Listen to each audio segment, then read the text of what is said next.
What's good? What's good? Welcome back to Invest and Trade with Jax. Hope you're well, guys. Good morning from Canada. We're going to go over our friend Matic. We've hit our second buy zone, which is exciting. Now we have more money in our trade. We're down 11.6 on the day. We're seeing a market cap of 12.92 billion, 24-hour volume 1.57 billion. Ladies and gentlemen, if you're new to crypto.com, you can sign up to the world's fastest crypto growing app. And you can grab one of their incredible Visa cards for cashback in crypto, free Spotify, Netflix, Prime, travel incentives, depending on the level of card that you have. Look at these beautiful snowflakes, guys. So festive. $25 just for signing up through my referral. So here we are with Matic, guys. So we had our first buy zone, 214. We hit our second one at 192.9. Brought your average price down to about, should bring it down to about 203. I'll throw my trades up on the screen.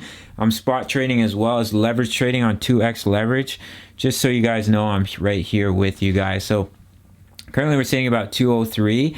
Now if we do come down to 175, here's where things get interesting. So if you're spot trading, it will bring your average price probably down to about 192, 191. However, if you're double margin leverage trading, don't use more than 2 to 3x. I'm just sticking with 2x because I sleep better at night.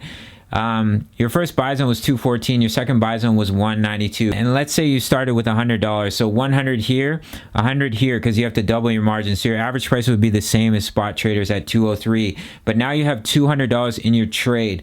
So your next buy zone at 175 would be $200. So your average price would actually come down more. You'd be sitting at about 189 because you're buying in lower. And then spot traders, your average price comes down halfway each time, and you use equal amounts as a spot trader. So that's just something to keep in mind. All right, guys. Now, $1.75 is a very, very strong level of support. You can see we had multiple bounces right here. Structural support, resistance, previous swing high. So that gives us an absolute beautiful opportunity to bounce. And we also get more money into our trade, which is really exciting, guys. We're trending towards oversold on the 4-hour. As you can see here, we were oversold. Nice bounce back to the upside. Let's come back. We're oversold right here. Nice bounce back to the upside right here as well. We wicked down to oversold. We bounced back up to the upside. So we're trending towards oversold once again. So I would anticipate a bounce relatively soon here. I do think we may come down to 175 first, which is great. We get more money into our trade. And then we see our bounce. We have our falling wedge pattern here, and your breakout target is all the way up at the top at about 253. All right, guys. Now 214 has turned into a take profit zone. So even if we don't hit 175, if we do come up to 214, you can close a little bit of your trade. It's not a huge trade. If you bought in at 214 and 192, you're looking at about, it's not bad, guys, 6%. That's no, walk in the park.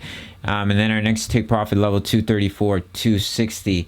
Now there is something I want to show you guys here with Bitcoin that I'll do in a minute. I also just wanted to show you guys this on the 4-hour Matic. So you can see right here, falling wedge broke out. We had this massive falling wedge once again, and we broke back out to the upside. And now once again, we're in a smaller falling wedge pattern. So do keep an eye on a bounce coming relatively soon for Matic. If we come even lower, guys, that's great. We come down to 152. We get more money into our trade, and we get ready to ride the slingshot back up. So I quickly want to show you guys the long positions for Bitcoin. If you want to check this out for yourself, come over to TradingView, top left, search your symbol BTC USD longs. Quick sip of tea, guys. Sometimes I talk too quickly. It's probably still kind of slower pace, but it's quick for me. So as you can see here, as we've been consolidating for Bitcoin, the longs have been increasing, which is telling us the whales are accumulating. The intelligent investors and the traders, they're accumulating their dollar cost averaging into our trades like we are. And you can see the longs are steadily increasing. Even though Bitcoin is consolidating and trading sideways, as you can see here, we're just trading sideways as we usually do after a flash crash. You can see the long positions are accumulating. They're increasing just as we did back here. Let me zoom back over. Just right here. What do you think the whales were doing when we had this crash and we were consolidating? They're accumulating. We broke out. If we go to the summer crash, what do you think happened after we wicked down, after we crashed down? The whales were accumulating. Eventually, we broke back out to the upside. Now, we can go a little bit lower here. We can come all the way down to about 43.4K. We do have a little bit of a head and shoulders, head, left shoulder, right shoulder. So let me give you your breakdown target if we do continue to come down here. because see, it brings you right down to 43.4, which is also the bottom of our wick. So I would expect if we do come back down to that level, we're going to see a massive bounce back to the upside. It's not until we break this low at 40K that we have to start thinking about, okay, we're going into a bear market. But even if that's the case, what happens is you come down in waves, guys. You don't come straight down. You come down, you bounce back up, then you go lower, then you bounce back up. And what are we doing? We're dollar cost averaging as we're coming down, and then we're in profits when we bounce back up. We take profits and we rinse and repeat the trading strategy. And I had been mentioning that with Ethereum.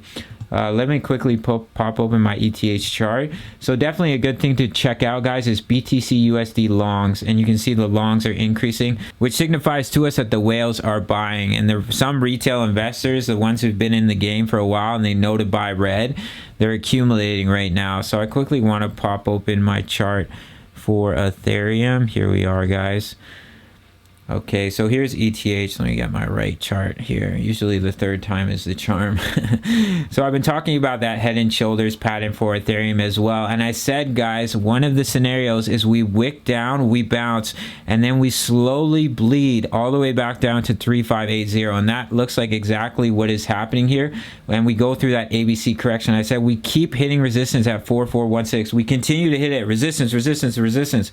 We're going to roll over, and that's what's happening. Now, our breakdown target is down here at 3218, but I do think it's more likely that we come down, we consolidate at 3580, we create some sort of double bottom reversal pattern, and we break back out to the upside. If I pop over to the daily time frame, we've done this before, guys. We've already done this twice. We come back to our September crash, we wick down, we consolidated, we dropped a little bit lower, double bottom reversal pattern. The whales were accumulating right here, broke back out to the upside.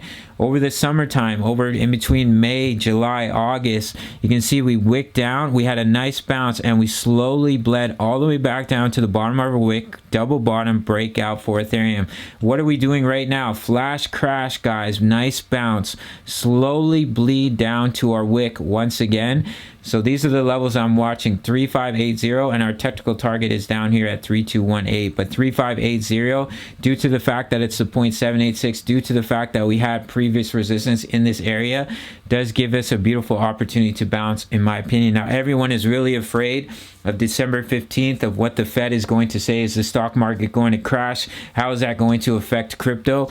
And of course, that could cause people to sell as well. Fear, fear, fear. What are the whales doing? They're buying. What are the smart traders? We're dollar cost averaging. We're getting ready for the ride back up. So we'll finish off the video here with Matic. We have our bull run targets, 677, 1181, 1767, but as of right now, 677 is our target.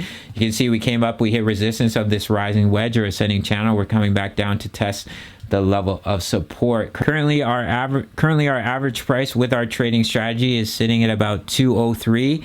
If we hit 175, your average price is going to be sitting at about 192, and leverage traders will be even lower. All right, guys, and we do have a beautiful opportunity to bounce from that level. If we do go lower, 152 is your next buy zone. Take profit levels 214, 234, 260.